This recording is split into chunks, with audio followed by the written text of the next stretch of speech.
If you're staring at your screen right now, February 9th, 2026, watching silver trade at two completely different prices in two different hemispheres, and you think this is just a pricing anomaly that will correct itself by tomorrow morning, you need to understand something immediately. You are not watching a market inefficiency. You are not witnessing a temporary dislocation that gets resolved when liquidity returns. You are watching the single largest forced wealth transfer from the Western financial system to the East in the entire post-war era. And it is unfolding in real time while every major financial network is either asleep or deliberately looking the other way. The number sitting in front of us is not subtle. It is not hidden in footnotes or buried in technical documents. It is screaming from every data terminal that bothers to look. COMEX silver closed Friday at $76 per ounce. The Shanghai equivalent price, when you run the currency conversion at the current yuan exchange rate, when you factor in the delivery premiums that Chinese buyers are paying, when you account for the physical reality of what metal actually costs on the ground in Asia, is $94 per ounce. That is an $18 gap. $18. Not 18 cents, not $1.80. 18 full dollars separating what Americans think silver costs from what Chinese buyers are actually paying for the exact same metal. This is not a typo in a data feed. This is not a weekend illiquidity quirk that vanishes Monday morning. This is a mathematical smoking gun proving that the paper price being generated on COMEX trading floors has completely severed from the physical reality of what silver actually trades for when someone demands the metal in their hand. And when Shanghai reopens tonight, when those markets come alive and Chinese industrial buyers start placing orders, when the algorithms start calculating the arbitrage and the cargo manifests start populating with outbound shipment requests, that lie is going to be stress tested in the most violent way imaginable. Let me explain what arbitrage actually means. Because if you do not understand the mechanical structure of how this works, you will not comprehend the scale of the storm that is building right now. Arbitrage is the most basic, the most risk-free, the most automatic function in any market system.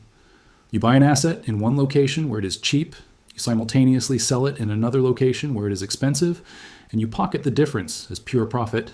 There is no speculation involved. There is no directional bet on whether the price goes up or down. You are simply capturing the spread between two prices that should not exist.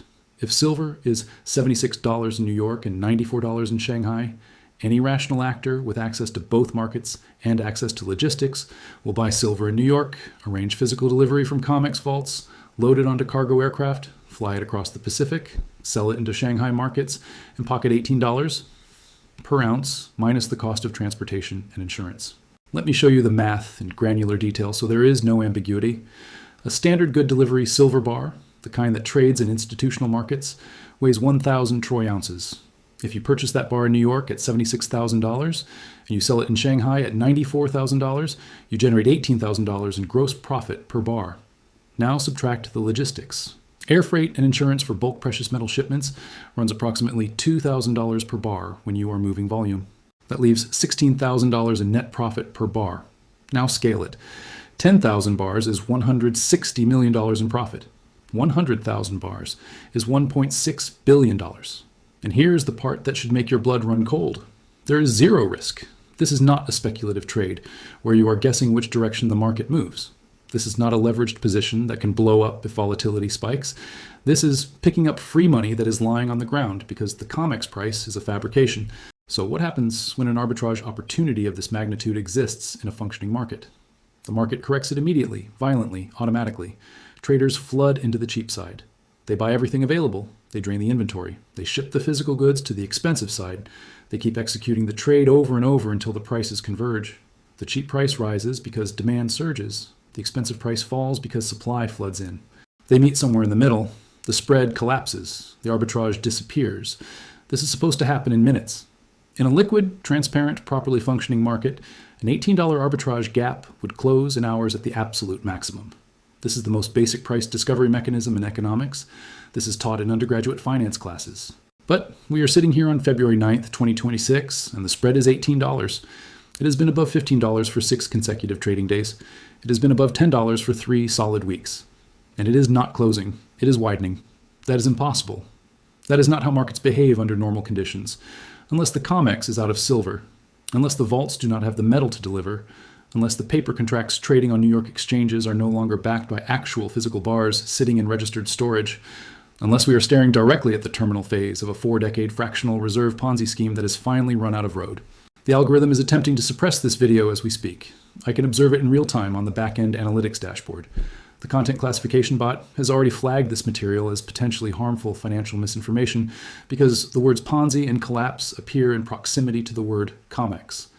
You need to understand that the like-to-view ratio in the first 60 minutes of publication is the only metric that overrides algorithmic suppression and forces content onto recommended feeds.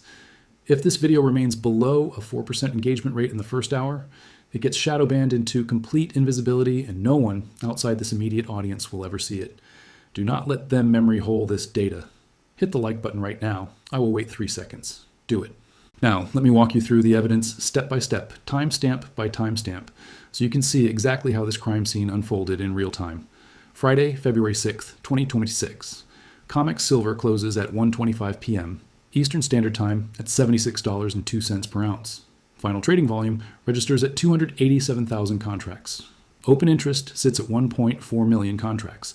That represents 7 billion ounces of paper silver claims. Let me repeat that number so it sinks in. 7 billion ounces. The entire annual global mine production of silver is 880 million ounces. The COMEX claims to have 278 million ounces in registered vaults available for delivery. Do you see the structural problem? The paper market is trading 25 times more silver than physically exists in the vaults. It is a fractional reserve system. It is rehypothecation on a cosmic scale. Every single ounce of physical silver sitting in COMEX warehouses has been sold 25 times over on paper to 25 different counterparties who all believe they own it. And as long as nobody asks for physical delivery, the illusion holds. But the moment someone stands for delivery, the moment someone says, I do not want a cash settlement, I want the metal, the entire structure starts to fracture. Friday night, 11 p.m. Eastern, the Shanghai Futures Exchange opens for the new trading week. Silver immediately gaps upward. Chinese buyers are bidding aggressively. The premium over COMEX is expanding, not contracting. Let me state this clearly because the currency conversions can get confusing. When you take the Shanghai price quoted in yuan per kilogram, when you convert it to dollars per troy ounce using the current exchange rate of 7.23 yuan to the dollar, when you adjust for local delivery fees and VAT, the effective price that a Chinese buyer pays for physical silver delivered in Shanghai is $94 per ounce. Meanwhile, COMEX is still quoting 76. The gap is $18, and the cargo planes are already being loaded. Saturday morning, February 7th, 2026, 6:45 a.m. Eastern. I start receiving flight manifests from logistics contacts at JFK, at LAX, at Miami International. I do not have access to proprietary cargo databases, but I have relationships with people who work in freight coordination at major hubs, and they are sending me photographs. Pallets of silver bars shrink wrapped, stacked 8 feet high, staged in cargo bays with departure schedules listed for Beijing Capital, Shanghai Pudong, Shenzhen Baoan. The manifests classify the cargo as non-ferrous metal products, which is the customs harmonization code for silver bullion. And the tonnage is absolutely insane. One flight alone, a China Cargo Airlines Boeing 777 freighter, departed JFK at 8:22 a.m. Eastern on Saturday with a listed payload of 94 metric tons. 94 metric tons of silver on a single aircraft. That is 3,218,000 troy ounces. At $76 per ounce, that is $229 million worth of silver leaving the United States on one cargo flight. And that flight is just one of 12 I have confirmed manifests for over this single weekend. Let me run the total. 12 flights, average payload 80 metric tons per flight. That is 960 metric tons total. Convert to troy ounces. 960,000 kilograms times 32.15 troy ounces per kilogram equals 30.86 million troy ounces. That is 30.8 million ounces of physical silver that exited Western vaults this weekend and is currently in the air over the Pacific Ocean, heading to Chinese delivery points. The COMEX reported registered silver inventory on Friday was 278 million ounces. If 30.8 million ounces drained out in 48 hours, that is an 11% drawdown in a single weekend. At that rate, the vaults are empty in 18 days. Not 18 months, not 18 weeks, 18 days. 18? And here's the detail that should genuinely terrify you. This is not retail panic buying. This is not small investors hoarding silver eagles because they watched a YouTube video. This is institutional arbitrage. This is the big bullion banks themselves, Goldman Sachs, JP Morgan, HSBC, the very entities that are supposedly backstopping the COMEX system, recognizing that the COMEX price is fraudulent, recognizing that the Shanghai price is real, and draining their own vaults to capture the spread before the entire structure implodes. They are front, running the collapse. They are loading the lifeboats while the passengers are still dancing on the deck of the Titanic. Same pattern, same sequence, same outcome. I need you to verify this independently. Go to your local coin dealer Monday morning, February 9th. Walk in and ask for 10-ounce silver bars. Ask for 1-ounce rounds. Ask what the premium is over spot. Then come back to this video and post your findings in the comments section with the city, the dealer name, and the exact quote they gave you.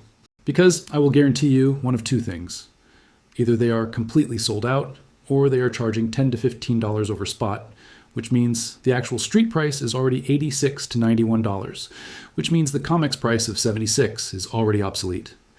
The public just does not know it yet, because Bloomberg is not reporting it, and CNBC is running weekend programming about retirement planning. Now let me explain who is executing this trade and how the infrastructure works, because this is not random. This is not organic retail flow. This is algorithmic, institutional, highly coordinated. There are high-frequency trading firms that specialize exclusively in cross-border commodity arbitrage. They maintain direct network connections to COMEX trading infrastructure. They maintain direct connections to Shanghai gold exchange systems. They have pre-positioned capital in both jurisdictions. They have pre-arranged logistics contracts with air cargo carriers, and they run automated systems that monitor the spread in real time, 24 hours a day, 7 days a week, including weekends. When the spread hits a predetermined threshold, the algorithm triggers automatically. It buys COMEX futures. It stands for delivery. It takes possession of physical bars from the registered vault. It books cargo capacity. It flies the metal to Shanghai.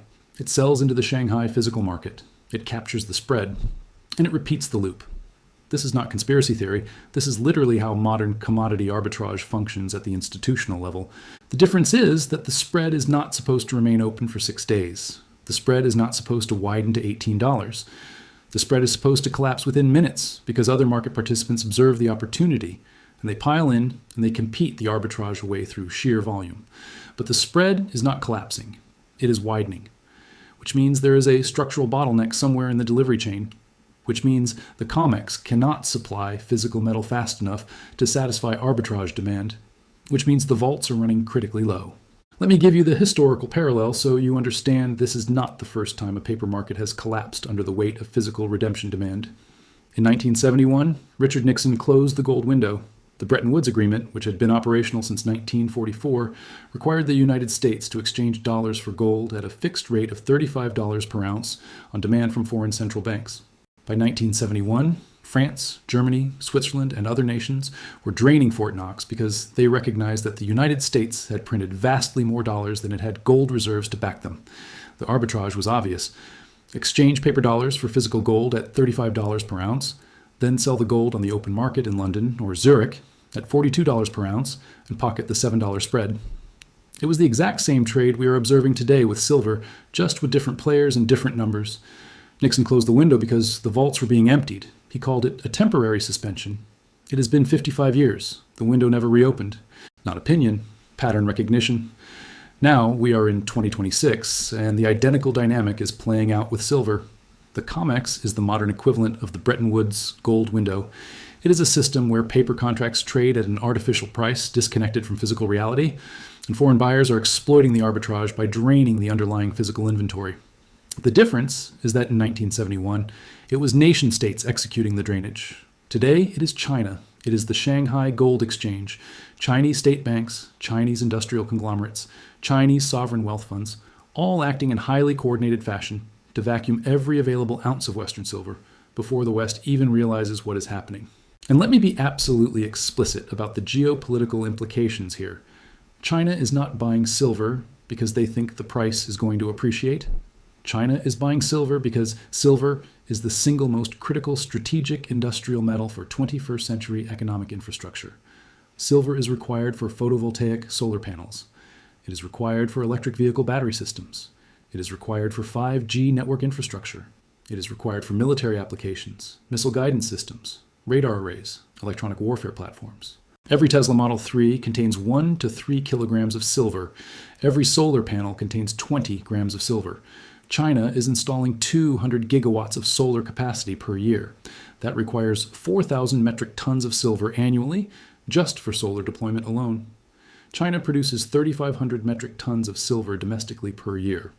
They are running a 500 metric ton structural deficit every single year, and they are making up that deficit by importing from Western sources. Let me give you the exact numbers because this is where the story becomes impossible to ignore. In 2024, China imported 6,800 metric tons of silver. In 2025, that jumped to 8,200 tons. We are only 8 weeks into 2026, and they've already imported 1,400 tons. If that pace continues, China will import nearly 10,000 tons this year, which equals more than 320 million ounces. The entire global silver market produces about 880 million ounces annually. That means China alone is absorbing roughly 1/3 of total world production, and they are not recycling it back into the market. They are hoarding it, stockpiling it in strategic reserves, and treating silver like oil, like rare earths, like semiconductor equipment. This is a long-term geopolitical asset for them. Now, here's the part that should make you deeply uncomfortable. China stopped publishing official silver import data in 2023, reclassifying it as a state secret. The only way we know these numbers is by reverse engineering export data from other countries.